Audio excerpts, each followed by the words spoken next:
मात्र प्रेम तुझे धन्य है। संसार में और जो कुछ है मिथ्या है, निस्सार है। मात्र प्रेम ही सत्य है, अक्षय है, अनश्वर है।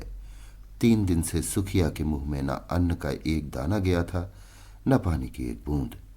सामने पुआल पर माता का नन्हा सा लाल पड़ा करा रहा था। आज 3 दिन से उसने आंखें न खोली थी। कभी उसे गोद में उठा लेती, कभी पुआल पर सुला देती। हंसते खेलते बालक को अचानक क्या हो गया, ये कोई नहीं बताता। ऐसी दशा में माता को भूख और प्यास कहाँ। एक बार पानी का एक घूंट मुंह में लिया था, पर कंठ के नीचे न ले जा सकी। इस दुखिया की विपत्ति का वार पार न था। साल भर के भीतर 2 बालक गंगा जी की गोद में सौंप चुकी थी। पतिदेव पहले ही सिधार चुके थे। अब उस अभागिनी के जीवन का आधार, अवलंब जो कुछ था, यही बालक था। हाय, क्या ईश्वर इसे भी इसकी गोद से छीन लेना चाहते हैं। ये कल्पना करते ही माता की आंखों से झरझर आंसू बहने लगते थे। इस बालक को वो क्षण भर के लिए भी अकेला न छोड़ती थी। उसे साथ लेकर घास छीलने जाती, घास बेचने बाजार जाती तो बालक गोद में होता। उसके लिए उसने नन्ही सी खुरपी और नन्ही सी खांची बनवा दी थी। जियावन माता के साथ घास छीलता और गर्व से कहता, अम्मा हमें भी बड़ी सी खुरपी बनवा दो, हम बहुत सी घास छीलेंगे। तुम द्वारे माची पर बैठी रहना, अम्मा मैं घास बेच लाऊंगा।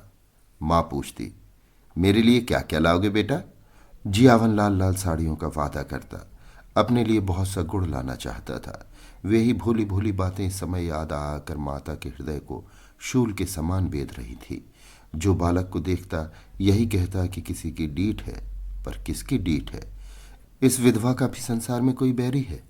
अगर उसका नाम मालूम हो जाता तो सुखिया जाकर उसके चरणों पर गिर पड़ती और बालक को उसकी गोद में रख देती। क्या उसका हृदय दया से न पिघल जाता। पर नाम कोई नहीं बताता। हाय, किससे पूछे, क्या करे। 3 पहर रात बीत चुकी थी। सुखिया का चिंता व्यथित चंचल मन कोठे कोठे दौड़ रहा था।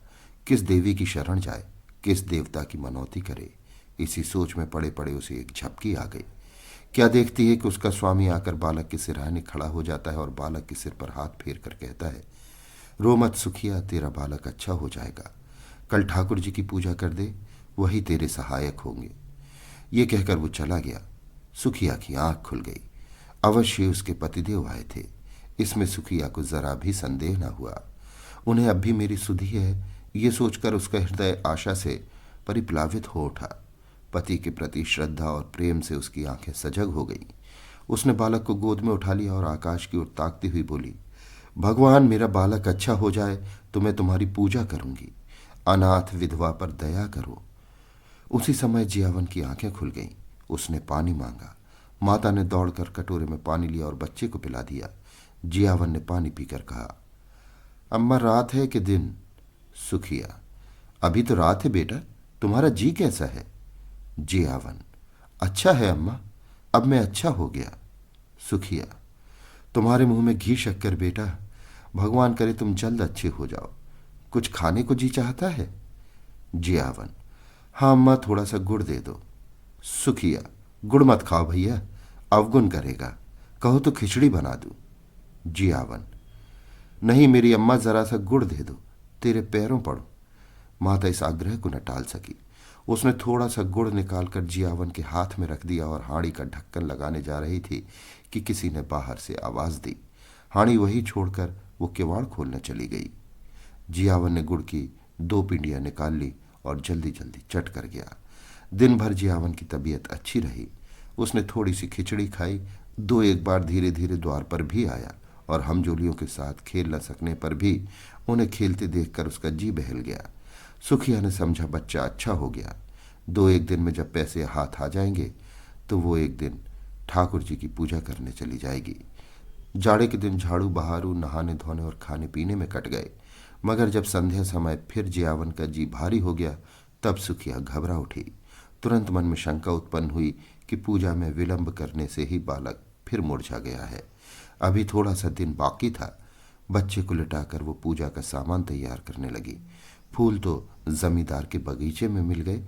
तुलसी दल द्वार ही पर था, पर ठाकुर जी के भोज के लिए कुछ मिष्ठान तो चाहिए, नहीं तो गांव वालों को बांटेगी क्या। चढ़ाने के लिए कम से कम एक आना तो चाहिए। सारा गांव छान आई, कहीं पैसे उधार न मिले। अब वो हताश हो गई। हाय रे अदिन, कोई 4 आने पैसे भी नहीं देता।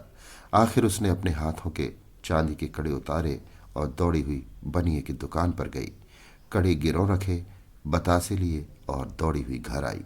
पूजा का सामान तैयार हो गया तो उसने बालक को गोद में उठाया और दूसरे हाथ में पूजा की थाली लिए मंदिर की ओर चली। मंदिर में आरती का घंटा बज रहा था। 10-5 भक्तजन खड़े स्तुति कर रहे थे। इतने में सुखिया जाकर मंदिर के सामने खड़ी हो गई। पुजारी ने पूछा, क्या है रे, क्या करने आई है? सुखिया चबूतरे पर आकर बोली, ठाकुर जी की मनौती की थी महाराज, पूजा करने आई हूं। पुजारी जी दिन भर जमींदार के असामियों की पूजा किया करते थे और शाम सवेरे ठाकुर जी की। रात को मंदिर ही में सोते थे। मंदिर ही में आपका भोजन भी बनता था, जिससे ठाकुर द्वारे की सारी अस्तरकारी काली पड़ गई थी। स्वभाव के बड़े दयालु थे, निष्ठावान, ऐसे कि चाहे कितनी ठंड पड़े, कितनी ही ठंडी हवा चले, बिना स्नान किए मुंह में पानी तक न डालते थे।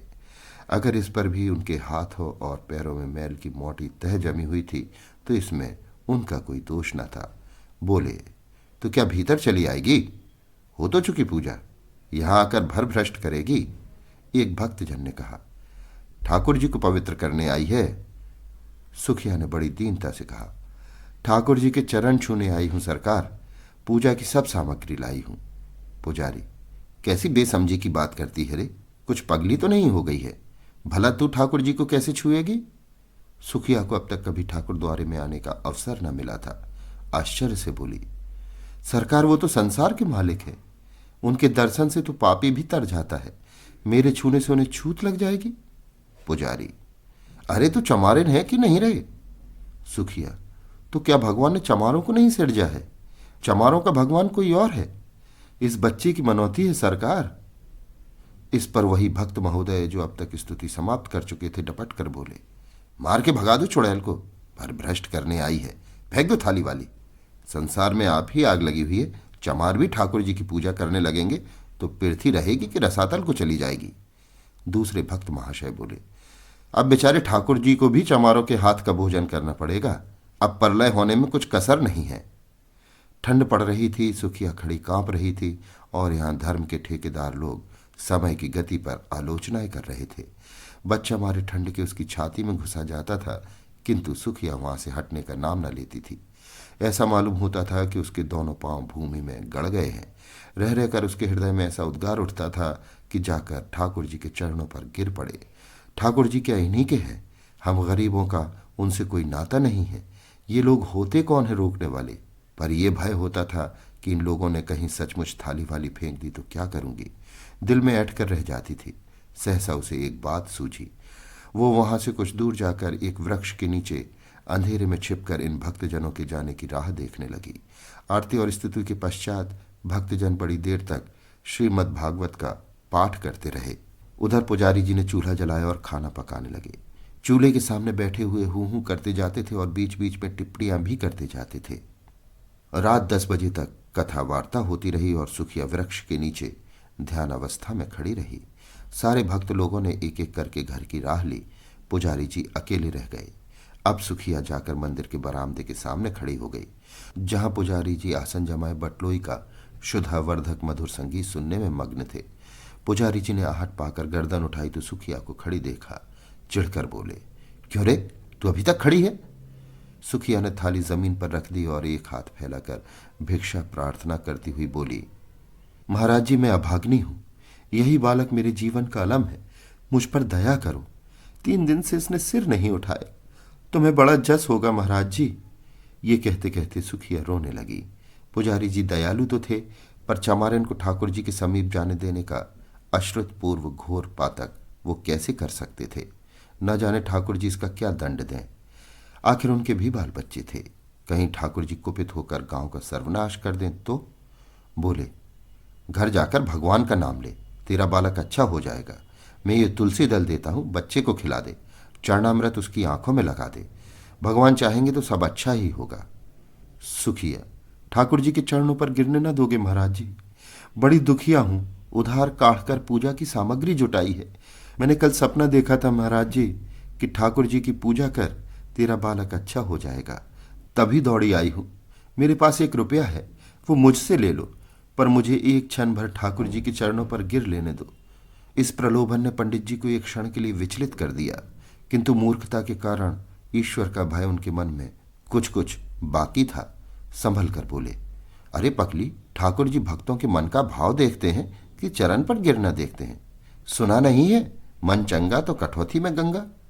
मन में भक्ति ना हो तो लाख कोई भगवान के चरणों पर गिरे, कुछ ना होगा। मेरे पास एक जंतर है, दाम तो उसका बहुत है, पर तुझे 1 ही रुपये में दे दूंगा। उस बच्चे के गले में बांधना, बस कल बच्चा खेलने लगेगा। सुखिया, ठाकुर जी की पूजा न करने दोगे? पुजारी, तेरे लिए इतनी ही पूजा बहुत है। जो बात कभी नहीं हुई वो आज मैं कर दूं और गांव पर कोई आफत विपत आ पड़े तो क्या हो, इसे भी तो सोचो। तो ये जंतर ले जा, भगवान चाहेंगे तो रात ही भर में बच्चे का क्लेश कट जाएगा। किसी की डीठ पड़ गई है भी तो चंचल, मालूम होता है छत्तारी बंस है। सुखिया, जब से इसे ज्वर है मेरे प्राण नहों में समाये हुए हैं। पुजारी, बड़ा होनहार बालक है, भगवान जिला दे तो तेरे सारे संकट हर लेगा। यहां तो बहुत खेलने आया करता था, इधर 2-3 दिन से नहीं देखा था।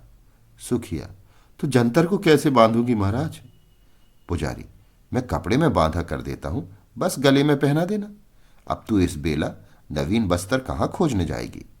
सुखिया ने 2 रुपए पर कड़े गिरों रखे थे, एक पहले ही बन चुका था, दूसरा पुजारी जी को भेंट किया और जंतर लेकर मन को समझाती हुई घर लौट आई। सुखिया ने घर पहुंचकर बालक के गले में जंतर बांध दिया, पर ज्यों ज्यों रात गुजरती थी उसका ज्वर भी बढ़ता जाता था, यहां तक कि 3 बजते बजते उसके हाथ पांव शीतल होने लगे। तब वो घबरा उठी और सोचने लगी, हाय, मैं व्यर्थ ही संकोच में पड़ी रही और बिना ठाकुर जी के दर्शन किए चली आई। अगर मैं अंदर चली जाती और भगवान के चरणों पर गिर पड़ती तो कोई मेरा क्या कर लेता।